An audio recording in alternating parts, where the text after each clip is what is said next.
ભુજ શહેરમાં city bus સેવા ફરી શરૂ કરવાની માંગ સાથે આજે સાંજે ખેગાર પાર્ક વોકવેના પ્રથમ ડોમ ખાતે નાગરિકોની બેઠક યોજાઈ હતી।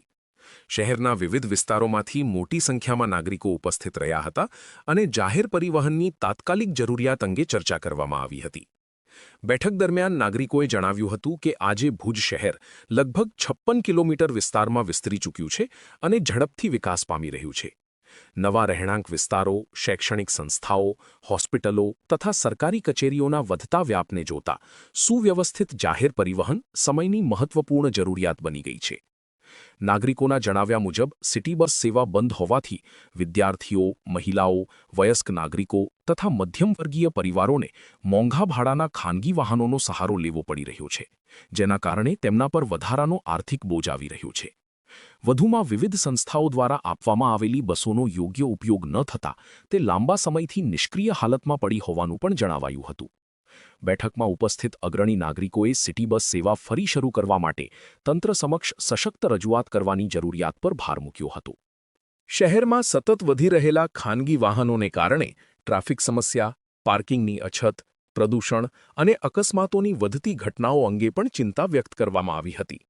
આ પ્રસંગે અનેક નાગરિકોએ ચંચળ ન્યૂઝ સાથે વાતચીત કરી સિટી બસ સેવા ભુજ શહેર માટે સમયની માંગ હોવાનું જણાવ્યું। મારું નામ ડૉક્ટર નેહલ છે અને અમે લોકો થોડા મિત્રો ભેગા મળી અને સર્વોત્તમ ભુજ સંઘર્ષ સમિતિ નામનું એવું મિત્ર મંડળ ચલાવીએ છીએ અને અમારા લોકોની એવી અપેક્ષા છે કે આ મિત્ર મંડળ દ્વારા ભુજ માટે ભુજને કેમ સર્વોત્તમ બનાવાય એ માટે અમે લોકો કાર્ય કરીએ।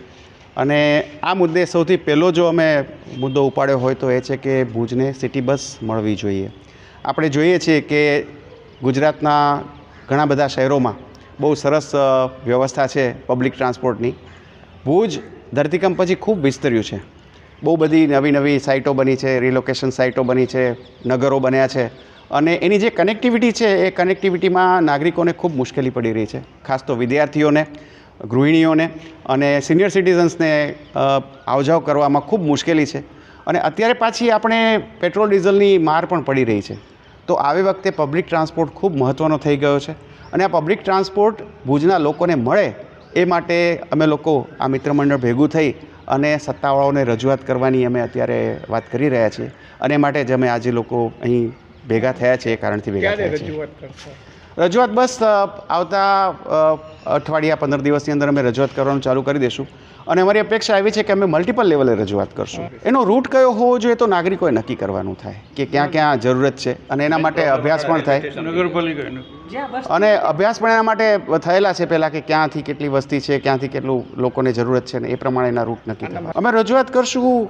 નગરપાલિકામાં આપણા જે નવા પ્રમુખ ચૂંટાયેલા છે એમનાથી માંડી અને આપણા જે ધારાસભ્ય છે કેશુભાઈ, આપણા જે સાંસદ સભ્ય છે વિનોદભાઈ અને એ ઉપરાંત જે મુખ્ય અધિકારી છે નગરપાલિકાના અને જે આપણા પરિવહન મંત્રી છે ગુજરાત સરકારના અને મુખ્યમંત્રી છે, આ દરેક લેવલે કલેક્ટરશ્રી છે, આ દરેક લેવલે અમારી એવી કોશિશ છે કે આ મુદ્દાને અમે ઉઠાવીએ જેથી તંત્રને ખબર પડે કે નાગરિકોને આ જે પ્રશ્ન છે કેટલો નડી રહ્યો છે અને એ માટે ઉકેલ આપવાની કેટલી મોટી અને તાતી જરૂર છે।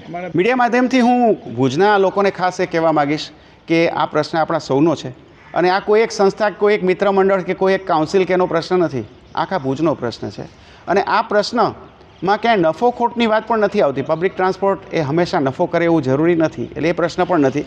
પ્રશ્ન ખાલી એટલો જ છે કે ભુજને બીજા દરેક શહેરની માફક સિટી બસ મળવી જોઈએ। ભુજના નાગરિકો ઉપર આજે પબ્લિક ટ્રાન્સપોર્ટની ઉપાધિ છે એ જાવી જોઈએ અને માટે દરેક ભુજના નાગરિકે આ વાતે અવાજ ઉઠાવવો પડશે। તમે સોશિયલ મીડિયા ઉપર હો, તમે ગામમાં ક્યાંય વાત કરતા હો, ગામના ચોરે હો કે પાનની દુકાને ઊભા હો, જરૂરથી આ સિટી બસનો મુદ્દો તમારે ચર્ચવાનો છે અને દરેક વ્યક્તિને ખબર પડવી જોઈએ કે ભુજના નાગરિકોની આ એક માગણી છે અને આ માગણી માટે ભુજના નાગરિક આગળ આવી ચૂક્યા છે અને દરેક લેવલે એ આ માટે થઈ અને અવાજ ઉઠાવશે।